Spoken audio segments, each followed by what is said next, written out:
का जो सत्र बुलाया जा रहा है उसके विषय में है। और जिस तरह से देखने में आ रहा है, पंजाब के भाजपा द्वारा नियुक्त किए गए गवर्नर साहब ऐसे अपने आप को दिखा रहे हैं जैसे कोई स्कूल के प्रिंसिपल हों, और पंजाब की चुनी हुई विधानसभा और विधायक उनके स्कूल के विद्यार्थी हैं जिनके ऊपर वो अपना हुक्म चलाएंगे। देश में 75 साल की आजादी में कभी ये देखा नहीं गया कि कोई गवर्नर कह रहा है चुनी हुई विधानसभा को कि लिस्ट ऑफ बिजनेस मुझे दिखाओ पहले, तब असेंबली बुला सकते हो। ये बड़ी अजीब बात है। कल को गवर्नर साहब कहेंगे भाई कौन कौन विधायक क्या क्या भाषण विधानसभा में देगा, उस भाषण की कॉपी भी पहले मुझे दे दो, पहले मैं देखूंगा कि कौन क्या बोल सकता है, मैं उसको वेट करूंगा, तब आप विधानसभा में बोलना। मैं बहुत हैरान हूं कि गवर्नर जैसी पोजीशन पे तो बहुत सारे सलाहकार होते हैं, गवर्नर हाउस के अंदर पुराने अफसर होते हैं जो बताते हैं कि गवर्नर की क्या भूमिका है और गवर्नर की क्या लक्ष्मण रेखा है। दिल्ली के मामले में भी हमने देखा, पिछले 8-9 सालों से जब से अरविंद केजरीवाल मुख्यमंत्री बने, तब से लेफ्टिनेंट गवर्नर ने हर चीज में टांग अड़ानी शुरू की, और उस पर भारतीय जनता पार्टी कहती थी नहीं नहीं, ये दिल्ली जो है पूरा राज्य नहीं है, जबकि दिल्ली 2014 से पहले भी पूरा राज्य नहीं था। मगर लेफ्टिनेंट गवर्नर इस तरीके से हर चीज के अंदर टांग नहीं अड़ा करते थे, हर चीज के अंदर चुनी हुई सरकार के काम नहीं रोका करते थे। मगर हमने देखा दिल्ली में मोहल्ला क्लिनिक ही हो, सीसीटीवी लगाने हो, कोई काम दिल्ली सरकार को करना हो, हर चीज में लेफ्टिनेंट गवर्नर ने टांग अड़ाई, यानी कि भारतीय जनता पार्टी की केंद्र सरकार ने टांग अड़ाई। और अब पंजाब के गवर्नर पंजाब की विधानसभा के हर काम में टांग अड़ा रहे हैं, जो कि पूरी तरीके से प्रजातंत्र की मर्यादा के खिलाफ है। इस तरह से तो प्रजातंत्र खत्म हो जाएगा। गवर्नर जो है वो अंग्रेज का वायसरॉय हो गया, लॉर्ड माउंटबेटन हो गया, कि वो बताएंगे कि क्या करोगे क्या नहीं करोगे। हम इसकी घोर निंदा करते हैं।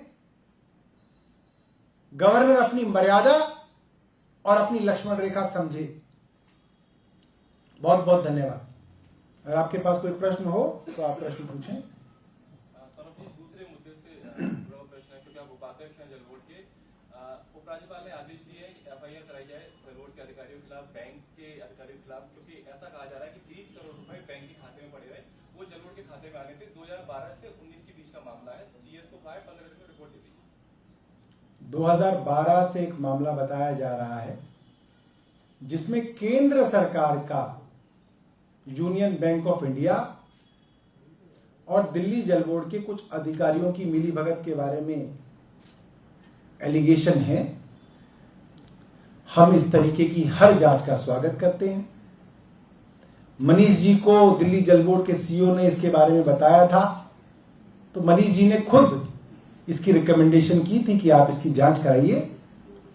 और चाहे केंद्र सरकार के बैंक के अधिकारी हों, चाहे दिल्ली जल बोर्ड के अधिकारी हों, सबसे सख्ती करनी चाहिए। इसके अंदर हमें कोई दिक्कत नहीं है। हर जांच का स्वागत दिल्ली सरकार करती है, इस जांच का भी स्वागत हम करते हैं। जब का ये मामला है, कहा जा रहा है कि तब सीएम के पास दिल्ली जल बोर्ड हुआ करता था, उसे लेकर बीजेपी और कांग्रेस इसी को मुद्दा बना रही है कि अरविंद केजरीवाल जी ने चेयरमैन के बाद अपने पास नहीं रखा विभाग और जो वहां एक चेयरमैन और भी थे जिनके समय में काफी गड़बड़ हुई थी, उसमें तो अभी तक जांच के भी आदेश नहीं दिए गए। 2012 का चलता हुआ अरेंजमेंट है और उसके अंदर जो भी अधिकारी हैं, केंद्र सरकार द्वारा चलाए गए बैंक के अधिकारी हों या जल बोर्ड के अधिकारी हों, उसमें सबसे सख्ती से जो है निपटा जाए। और ये सिफारिश खुद अभी जो जल बोर्ड के चेयरमैन हैं मनीष सिसोदिया जी, उन्होंने की है। एनसीपीसीआर की रिपोर्ट है जो दिल्ली सरकार के स्कूलों में प्रिंसिपल कमी है, काफी कमी है और ड्रॉप आउट रेशियो भी ज्यादा है, रिपोर्ट में कही गई बात।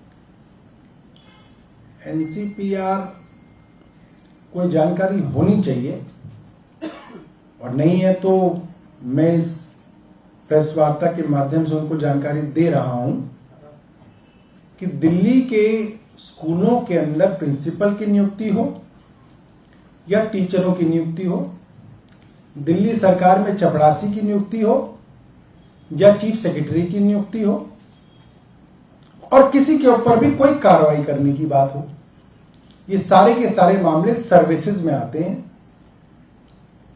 सर्विसेज दिल्ली सरकार से गैर कानूनी ढंग से 2016 में केंद्र सरकार ने छीना था। दिल्ली सरकार एक लंबी कानूनी लड़ाई लड़ रही है और आज ये मामला सुप्रीम कोर्ट के 3 जज साहब के बेंच के सामने है। मगर 2016 से लेकर अब 2022 तक टीचरों की भर्ती हो, सफाई कर्मचारी की भर्ती हो, टीचरों को पक्का करना हो या सफाई कर्मचारियों को पक्का करना हो, प्रिंसिपल की भर्ती हो, कोई भी भर्ती हो, मैं चैलेंज के साथ कह रहा हूं, अगर मैं झूठ कह रहा हूं तो भारतीय जनता पार्टी के कोई भी प्रवक्ता हो, मैं उनके साथ खुली बहस करने के लिए तैयार हूं।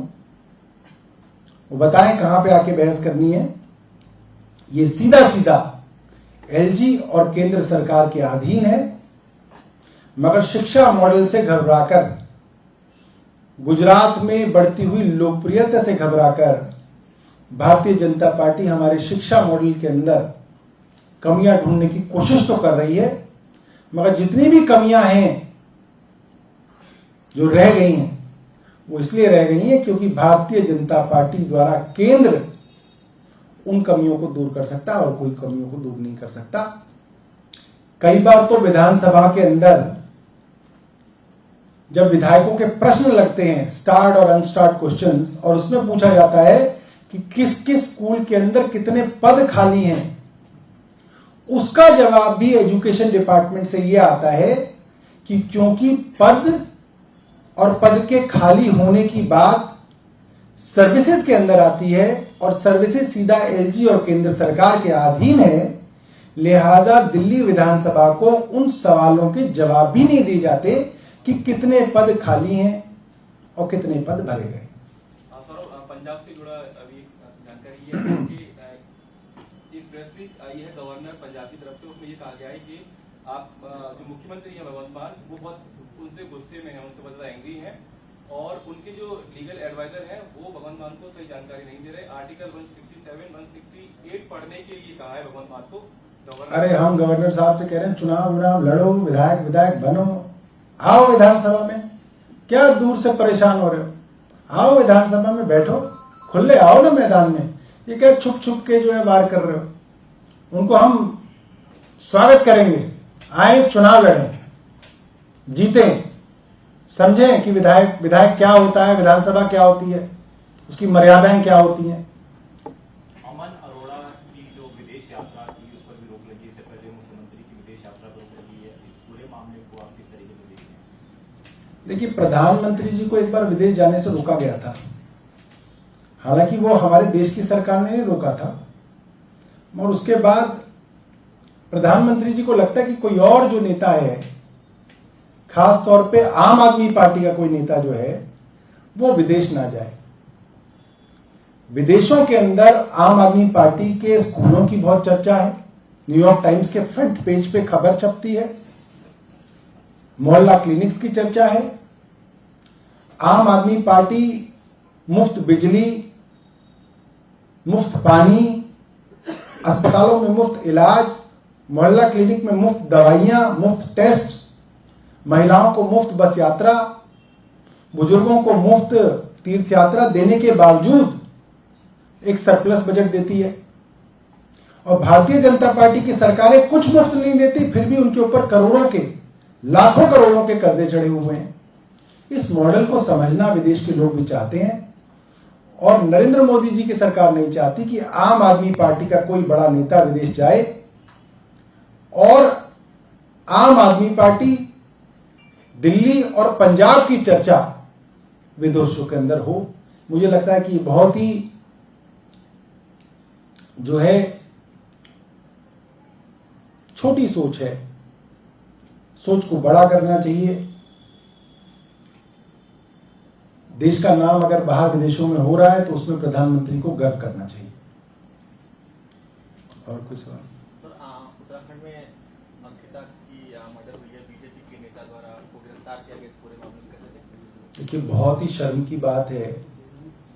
अभी तक तो भारतीय जनता पार्टी के लोग सिर्फ बलात्कारियों के लिए तिरंगा यात्रा निकाला करते थे, मगर अब भारतीय जनता पार्टी के नेता हमारी बच्चियों को वेश्यावृत्ति की तरफ भी धकेलने का काम कर रहे हैं और वो बच्ची अगर विरोध करती है तो उसकी हत्या कर देते हैं।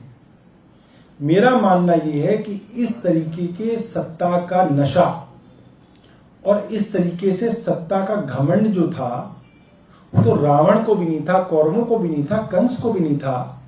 हमने रावण के बारे में भी कभी नहीं सुना। आपने सुना हो तो बताइएगा कि उन्होंने किसी गरीब की बच्ची को वेश्या बनाने के लिए उसकी हत्या कर दी, हमने कभी नहीं सुना।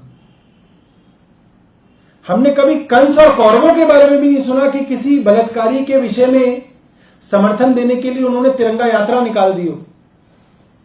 इतना सत्ता का नशा जो भारतीय जनता पार्टी के सर पर है, वो कारण है कि भारतीय जनता पार्टी का हर छोटा नेता